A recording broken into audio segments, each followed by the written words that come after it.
Hey guys, welcome to the next blueprint. And in this video, we will learn about the nodal analysis. So, nodal analysis. So, isa ni siya sa mga circuit analysis techniques wherein gina-utilize ta ang Kirchhoff's current law to solve for the circuit. So, let's say we have a circuit. Let's say ano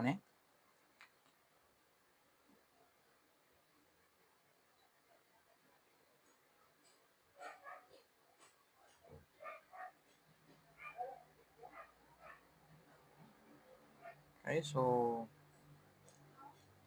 let's say this is IA. Let's say this is IB. Let's say this is R1, this is R2, this is R3. Okay? So, sa sininga analysis, nodal analysis, we are using the Kirchhoff's current law. So, from Kirchhoff's current law, kung ma-recall ta, nag-state siya nga the sum or the algebraic sum sang currents, sang tanan nga currents in a node is equal to 0. Or in simpler terms, ang total current nga nagasulod sa imong node is equal to the total current nga naga-leave sa isa ka node. So, sa nodal analysis, we have what we call the reference node. The reference node. So, ano ni siya ang reference node? The reference node is the node wherein gina-designate mo siya having 0 volts. So, designated having 0 volts. Okay?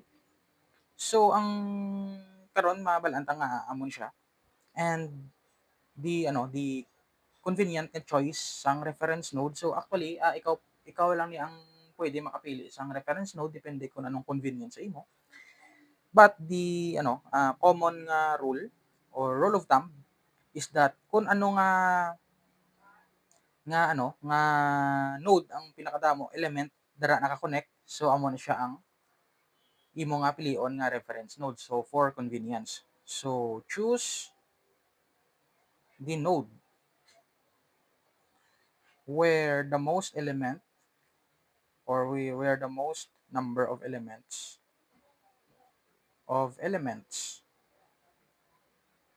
connect. Okay. So, sa dire nga node, we have tatlo ang ka-connect. Are.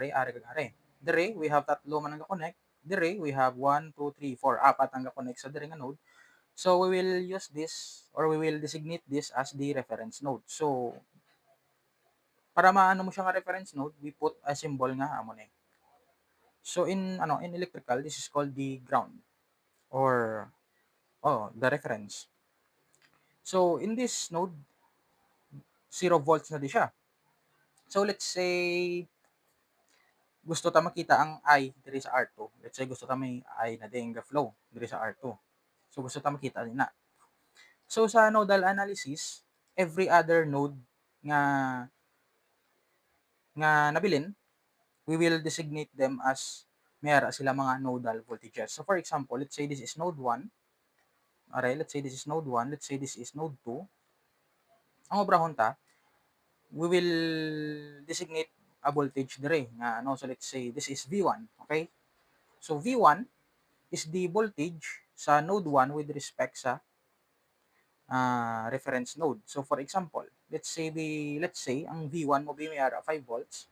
Ang silingon halin dire sa reference node pakadto dire sa V1, there is a 5 volt nga potential difference. So that is the value of V1.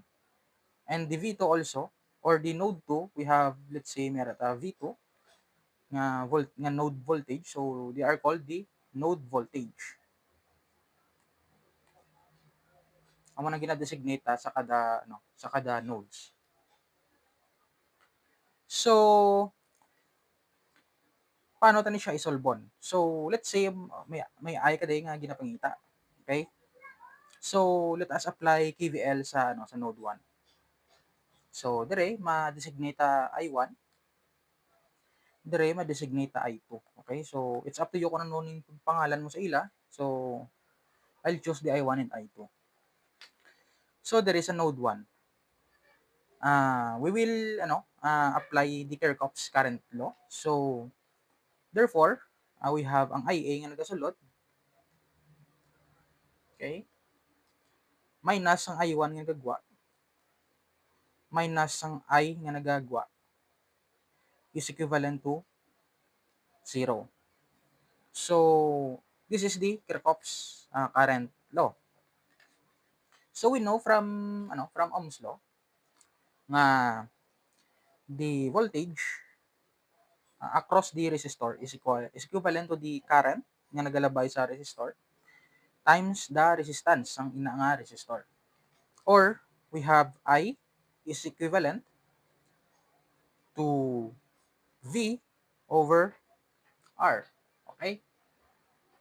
So ang ini nga equation, are, we will express the I1 and I as the ratio sang voltage kag sang resistance. So this will become ang IA ta is a current source, so IA lang siya, minus, so ang I1 is gapakadto siya sa dalom, so ang voltage across the R1 is V1.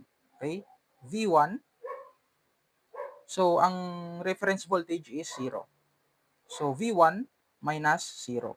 So voltage dire minus voltage dire is amo na sa ang voltage across V1. So V1 minus 0 over R1.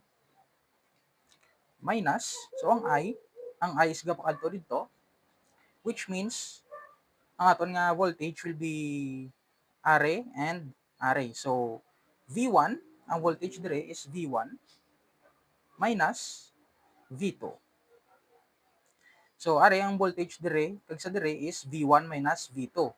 So ang V1 ginhimo ta siya nga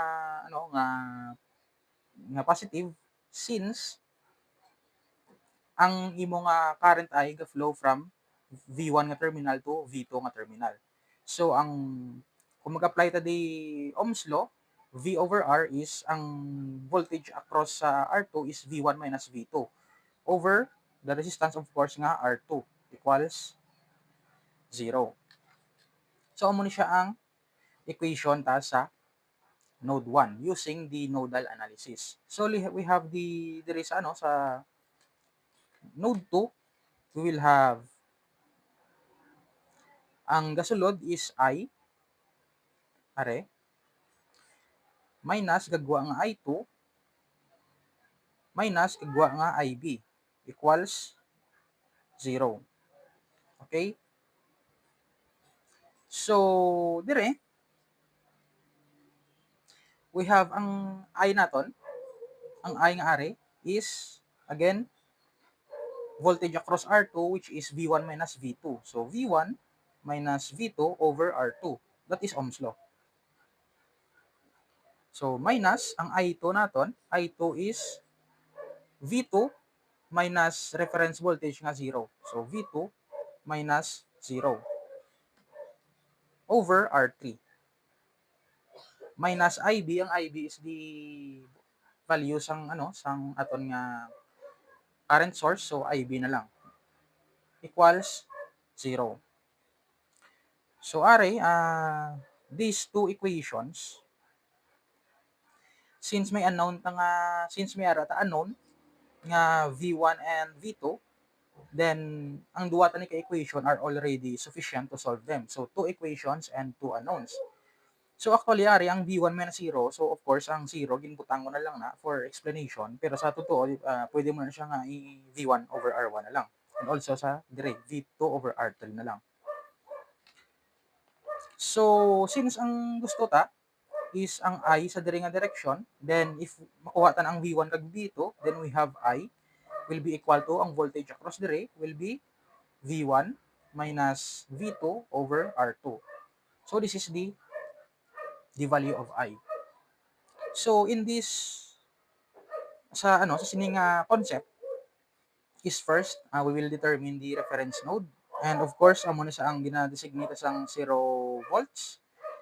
Then, amo na siya ang pinaka-convenient is amo na siya ang node nga kung diin pinakadamo nakakonek nga elements. And next, apply ka di saka sa node, apply ka sang Kirchhoff's current law. And ang current i-express mo in terms of voltage over resistance. So, amo ni siya ang iyang agwa.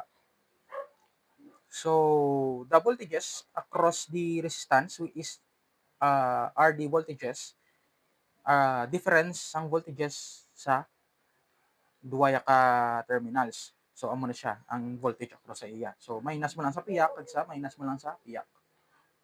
So, this is the concept of the nodal analysis. And in the next video, we will have a specific example. Or in the next few videos, we will have several examples.